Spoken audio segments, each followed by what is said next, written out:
Astrologer Ramakrishna Ghosh.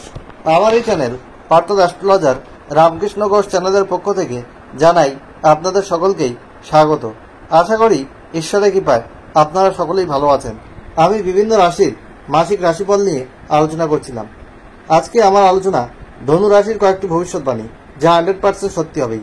April 2024 ধনু রাশির স্বাস্থ্য কেমন যাবে, তাদের শিক্ষা, প্রাথমিক শিক্ষা, কলেজ বিদ্যা, উচ্চশিক্ষা কেমন হবে, তাদের আর্থিক উন্নতি, আয় ব্যয় কেমন হবে, তাদের সন্তান ক্ষেত্র কেমন হবে, তাদের পারিবারিক কন্ডিশন কেমন হবে, পিতামাতার স্বাস্থ্য কেমন যাবে, তাদের পার্সোনাল লাইফ, ব্যক্তিগত জীবন কেমন যাবে, তাদের প্রেম ও দাম্পত্য সম্পর্ক কেমন যাবে, তাদের কর্ম, চাকরি বা ব্যবসা কেমন হবে, তাদের ওভারঅল ভাগ্য কেমন হবে, এই নিয়েই কিন্তু আমার আলোচনা। এবং ভিডিও শেষে আমি রেমেডি বলে থাকি যে কি করলে আপনার যে সমস্যা আছে সেটা থেকে বেরিয়ে আসতে পারবেন। যাই হোক, আমি ধনুরাশি সম্পর্কে বলছি। ধনুরাশি হচ্ছে কিন্তু এরা জেদি প্রকৃতির হয়, ধার্মিক হয়, এদের লক্ষ্য কিন্তু স্থির থাকে। এপ্রিল 2024 সাপেক্ষে ধনুরাশির গোচরফল বলি। ধনুরাশির রাশির অধিপতি এবং চতুর্থপতি বৃহস্পতি কিন্তু পঞ্চমে রয়েছে এবং দশমপতি বুধ যুক্ত হয়ে রয়েছে। এই বুধ হচ্ছে সপ্তমপতি এবং দশমপতি, সে কিন্তু পঞ্চমে রয়েছে। চতুর্থে রয়েছে ধনুরাশির নবমপতি রবি, রাহু এবং একাদশপতি শুক্র, এবং এদের তৃতীয় রয়েছে শনি, এদের দ্বিতীয় ও তৃতীয়পতি, এবং এদের পঞ্চমপতি এবং দ্বাদশপতি মঙ্গল। শনি মঙ্গল যোগ কিন্তু তৃতীয় হয়ে রয়েছে। ভাই বোনদের কোনো দুর্ঘটনা ঘটার যোগ বা ভাই বোনদের সাথে মনোমালিন্য হওয়ার যোগ রয়েছে। ভাই বোনদের স্বাস্থ্যহানির একটা যোগ কিন্তু এখানে পরিলক্ষিত হচ্ছে। আর 9 এপ্রিল পর্যন্ত কিন্তু বুধ বক্রী থাকছে পঞ্চমে, তারপরে সে চতুর্থে নিচস্থ হবে। আর 14 এপ্রিলের পর কিন্তু রবি এদের পঞ্চমে গোচর করছে। আর 22 এপ্রিলের পর মঙ্গল এদের চতুর্থে গোচর করবে, এখন তৃতীয় আছে। যাই হোক, এই হলো মোটামুটি ধনুরাশির এপ্রিল 2024-এর গোচর ফল। প্রথমে আসি স্বাস্থ্য। হেলথ ইজ ওয়েলথ, স্বাস্থ্যই সম্পদ। অর্থাৎ স্বাস্থ্য যদি ভালো না থাকে আমাদের কনসেন্ট্রেশন অনেক কমে যায়, আমরা কোনো কাজে ফোকাস করতে পারি না, আমাদের সাকসেস রেট কমে আসে। তাই স্বাস্থ্যের বিষয়ে প্রথমে নজর দিতে হবে, কারণ স্বাস্থ্য কিন্তু আপনাদের একটু ডিটেরিওরেট করতে পারে এই এপ্রিল 2024-এ। কারণ আপনাদের যে স্বাস্থ্যের অধিপতি বৃহস্পতি, সে পঞ্চমে বুধযুক্ত হয়ে আছে, কিন্তু আপনাদের দ্বিতীয় পতি সে কিন্তু তৃতীয় মঙ্গলযুক্ত হয়ে আছে। ছোটোখাটো চোট আঘাত, রক্তপাত, কোমর থেকে পায়ের পাতায় পেন, ব্যাক পেন, স্পন্ডিলাইটিস, অস্থিরোগ, এই ধরনের সমস্যা, নাক কান গলার সমস্যা, এবং এমনকি পেটের রোগ, এবং এমনকি আপনাদের কিন্তু বিভিন্ন ধরনের নিম্নাঙ্গের কোনো রোগ, এইসব সমস্যা কিন্তু আসতে পারে। শরীরের বিষয়ে আপনাদের সতর্কতা অবলম্বন করার প্রয়োজন রয়েছে। আর আপনারা যদি নিয়মিত এক্সারসাইজ, যোগব্যায়াম এবং হাঁটাচলা করেন, সাথে বিশুদ্ধ পানীয় এবং সুষম আহার গ্রহণ করেন, তাহলে স্বাস্থ্য অনেকটা ভালো রাখা কিন্তু সম্ভব হবে। এবং রাস্তাঘাটে সাবধানে চলাফেরা করবেন, আর গাড়ি ঘোড়া সাবধানে চালাবেন। আর ভাই বোনদের শারীরিক জায়গায় কিছু সমস্যা আসতে পারে, ছোটোখাটো কোনো চোট আঘাত ভাই বোনদের লাগার কিন্তু যোগ রয়েছে। আর আপনাদের পারিবারিক জায়গা ভালো হলেও মাঝে মধ্যে কিন্তু তর্ক বিতর্ক, বিবাদ এগুলো আসতে পারে। পাড়া প্রতিবেশী বা কোনো কলিগদের থেকে আপনাদের কিন্তু ডিস্টারবেন্স আসার যোগ কিন্তু রয়েছে। তৃতীয় শনি মঙ্গল যোগ, যার জন্য কিছু অসুবিধা কিন্তু তৈরি হবে। আর্থিক জায়গায় বলি, আপনাদের দ্বিতীয়পতি তৃতীয় স্বক্ষেত্রে থাকলেও কিন্তু পঞ্চমপতি মঙ্গল যুক্ত হয়ে আছে। আর্থিক জায়গা ভালোই হবে, হয়তো একটু ব্যয় কিছু কিছু ক্ষেত্রে বেশি হওয়ার যোগ রয়েছে। এবং চতুর্থে রাহুর অবস্থান, আপনাদের মায়ের স্বাস্থ্যহানির যোগ রয়েছে, বা মায়ের সঙ্গে কিছু কিছু ক্ষেত্রে মনের অমিল হতে পারে। আপনাদের চোখের সমস্যা, দাঁতের সমস্যা, এগুলো হওয়ার কিন্তু যোগ এখানে দেখাচ্ছে। শারীরিক বিষয়ে সতর্কতা তো আগেই আমি বলেছি। শিক্ষাক্ষেত্র, আপনাদের চতুর্থপতি বৃহস্পতি, সে পঞ্চমে আছে বুধযুক্ত হয়ে, চতুর্থে রবি আছে, রাহু আছে এবং শুক্র, একাদশপতি রয়েছে। শিক্ষা মোটামুটিভাবে শুভ বলা যাচ্ছে। প্রাথমিক শিক্ষা এবং কলেজ বিদ্যার ক্ষেত্রেও কিন্তু শুভত্ব রয়েছে এবং একটু হয়তো কনসেন্ট্রেশন বাড়াতে হবে। কিছু কিছু সমস্যা হয়তো আসতে পারে শনি মঙ্গল যোগের জন্য এবং রবি রাহু যোগের জন্য। মোটামুটিভাবে ওভারঅল শিক্ষা ভালোই বলা যায়। আপনার নবমপতি রবি সেও চতুর্থে অবস্থান করছে। পরে মাসের দ্বিতীয়ার্ধ থেকে উচ্চশিক্ষার ক্ষেত্রে ভালো যোগাযোগ কিন্তু লক্ষ্য করা যাচ্ছে। শিক্ষা মোটামুটিভাবে ওভারঅল ভালোই বলা যায়। আপনাদের সন্তান ভাগ্য শুভ বলা যায়। যারা সন্তানের চেষ্টা করছেন তাদের সন্তান প্রাপ্তির যোগ রয়েছে।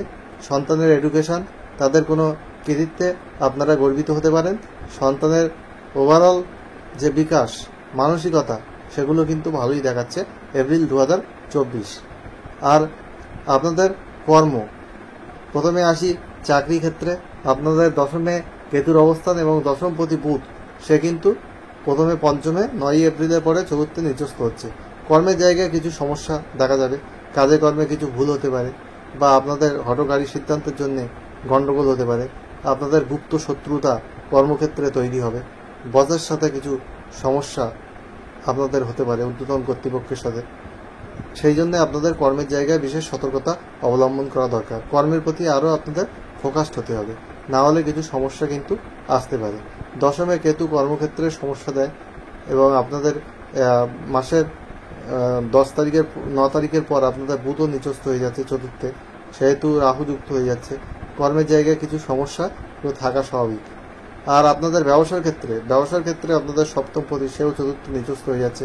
ব্যবসার ক্ষেত্রে আপনাদের ইনকাম মোটামুটি থাকলেও আপনাদের এই মাসে কিন্তু বেশি ইনভেস্টমেন্ট না করাই ভালো এবং ব্যবসার ক্ষেত্রে নতুন কোনো ব্যবসা না শুরু করাই ভালো এবং ব্যবসার ক্ষেত্রে একটু বুঝে শুনে চলতে হবে এবং আয় ব্যয় একটু ঠিকঠাক রাখতে হবে, না হলে কিন্তু আর্থিক ঘাটতিও আপনাদের ব্যবসার ক্ষেত্রে চলে আসতে পারে।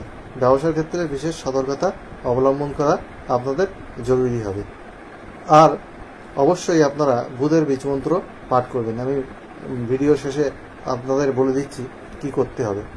এবং আপনাদের যে প্রেমের জায়গা, আপনাদের প্রেমের জায়গা ভালো রয়েছে। মাসের দ্বিতীয়ার্ধে একটু প্রেমের জায়গায় পতন হতে পারে, কিছু তর্ক বিতর্ক আপনাদের হতে পারে, কিন্তু প্রেমের ক্ষেত্রে যে রোমান্সের জায়গা, সেটা কিন্তু ভালোই দেখাচ্ছে। আর আপনাদের দাম্পত্য সম্পর্ক কিন্তু মোটামুটিভাবে মধুর থাকবে, এটা বলা যায়। দাম্পত্যে খুব একটা কিছু সমস্যা নেই, তবে পারিবারিক কারণে কিছু মতবিরোধ, মনের অমিল এসব হতে পারে। মায়ের স্বাস্থ্যহানির যোগ রয়েছে এবং মায়ের সঙ্গে কিছু অমিল, জমি জায়গা সংক্রান্ত কিছু সমস্যা এবং মায়ের সাথে মনের অমিল, এগুলো কিন্তু দেখা যাচ্ছে। পাড়া প্রতিবেশীর সাথে ঝামেলা, এরকম কিছু যোগ আপনাদের ছকে কিন্তু পাওয়া যাচ্ছে। আর ব্যক্তিগত জন্ম বিচার করলে আরও নিখুঁতভাবে কিন্তু এটা বলা যায়। এটা ওভারঅল গোচর ফলের উপরে আমরা বিচার করছি। দশা, অন্তর্দশা, প্রত্যন্ত দশা বিচার করা কিন্তু অত্যাবশ্যক। এবং আপনাদের এই মাসটা কিন্তু এপ্রিল 2024 খুব যে স্মুথলি যাবে এমন নয়, কিছু মিশ্র ফল আপনারা পাবেন। কর্মের ক্ষেত্রে প্রেশার থাকবে, চাপ থাকবে, আরও মোটিভেটেড হতে হবে, আরও ফোকাসড হতে হবে কর্মের প্রতি, তাহলে কিন্তু আপনারা ভালো ফল পাবেন। যাই হোক, আপনাদের এই মাসটি মিশ্র ফল, তাই যে সমস্যা রয়েছে সেগুলো থেকে বেরিয়ে আসার জন্য আপনাদের প্রতিদিন আপনাদের বুধের বীজ মন্ত্র কিন্তু পাঠ করতে হবে 5 বার। ওম গ্রাম ব্রিম ব্রোম স বুধায় নম। আর আপনারা প্রতি শনিবার বা বুধবার কিন্তু সবুজ কলা পাতায় আপনারা কিন্তু নিরামিষ আহার করতে পারেন, তাহলে শুভ ফল পাবেন। আর আপনারা সবুজ রং, হলুদ, সোনালি রং আর গোলাপি কালার আপনারা বেশি ব্যবহার করুন, তাহলে আপনাদের সব ক্ষেত্রে কিন্তু সফলতা আসবে, পজিটিভিটি অনেক বাড়বে। আর আপনারা গণেশকে লাড্ডু আর দুর্বা দিয়ে প্রতি বুধবার পূজা করতে পারেন, তাহলেও কিন্তু আপনারা শুভ ফল পাবেন। এবং আপনাদের মঙ্গলের বীজ মন্ত্র প্রতিদিন আপনারা পাঠ করতে পারেন 9 বার। ওং ক্রাং ক্রিং ক্রোম স ভূমায় নমঃ, এই মন্ত্রটি 9 বার প্রতিদিন পাঠ করবেন, তাহলে আপনাদের শুভ ফল কিন্তু রয়েছে। আর আপনারা স্নানের পর সূর্যের দিকে তাকিয়ে 7 বার সূর্য মন্ত্র সহযোগে প্রণাম করবেন। ওং জবাকুসুম শঙ্কাশং কাশ্যপিয়ং মহালতিম ধান্তারিং সর্পাবাংনাং প্রণতস্মী দিবাকরণ। আর আমি হচ্ছে একজন পিএইচডি ইঞ্জিনিয়ারিংয়ে, আমি কলেজের অধ্যাপক, আমি গেট নেট সেট কোয়ালিফাইড, আমি ওয়েল কোয়ালিফাইড অ্যাস্ট্রোলজার। সঠিক পরামর্শ পেতে কিন্তু আমার সঙ্গে আমার কনসালটেশন আপনারা নিতে পারেন এবং অবশ্যই চ্যানেলটি সাবস্ক্রাইব করুন, তাহলে আপনারা এখান থেকে সব কিছু জানতে পারবেন। আর হোয়াটসঅ্যাপে ডেট অফ বার্থ টাইম দিয়ে একটা কোশ্চেন আমাকে করতে পারেন, কিন্তু একটু ওয়েট করতে হবে, কারণ আমি ফার্স্ট কাম ফার্স্ট সার্ভ বেসিসে আমি সার্ভিস প্রোভাইড করি। একটু ওয়েট করলে আপনারা কিন্তু আমার থেকে ডিটেলস রিপোর্ট কিন্তু পেয়ে যাবেন। আর হোয়াটসঅ্যাপে আপনারা হোয়াটসঅ্যাপের মাধ্যমে অনলাইনে বা চেম্বারে এসে আমার থেকে কনসালটেশন নিতে পারেন। আমি হ্যান্ড রিটেন রিপোর্ট লিখি, অন্যান্য অ্যাস্ট্রোলজারদের মতো সফটওয়্যার থেকে প্রিন্ট করে দিই না, ডিটেল অ্যানালিসিস করে সব কিছু guideline, chanting, colour therapy, homemade টোটকা আর আপনাদের জীবনের সব হিস্ট্রি কিন্তু আমি সেখানে লিখে দিই। আর আপনাদের রেমেডি কী কী লাগবে সব কিছু আমি কিন্তু সেখানে সাজেস্ট করি। যাই হোক, অন্যান্য অ্যাস্ট্রোলজাররা যা পয়সা নেয় তার 5 ভাগের 1 ভাগে এই জিনিসটা আমি করি। মানুষের সেবায় আমি কিন্তু নিজেকে নিয়োজিত করেছি। মাল্টিপল পেশার সঙ্গে যুক্ত, তবুও অ্যাস্ট্রোলজি আমার নেশা, আমার পেশা। এটাকে আমি সৎভাবে এগিয়ে নিয়ে যাচ্ছি, কোনো অসৎ বা মিথ্যা ছলচাতুরির প্রশ্রয় এখানে কিন্তু আমি দিই না। আমার সঙ্গে যোগাযোগ হলে আপনারা বুঝতে পারবেন, কাউকে ঠকাইনি জীবনে আর ঠকাবো না। যাই হোক, ধনুরাশির এই মাসে মিশ্র ফল রয়েছে। এপ্রিল 2024 সব ধনুরাশির মানুষের জীবন সুখ সমৃদ্ধি আনন্দে ভরে উঠুক, ঈশ্বরের কাছে এই প্রার্থনা করে আজ এখানেই শেষ করছি। আবার খুব তাড়াতাড়ি নতুন আলোচনা নিয়ে আমি আপনাদের সামনে হাজির হব। আপনারা সবাই ভালো থাকুন, এটাই আমার কাম্য। আজ এখানেই শেষ করলাম।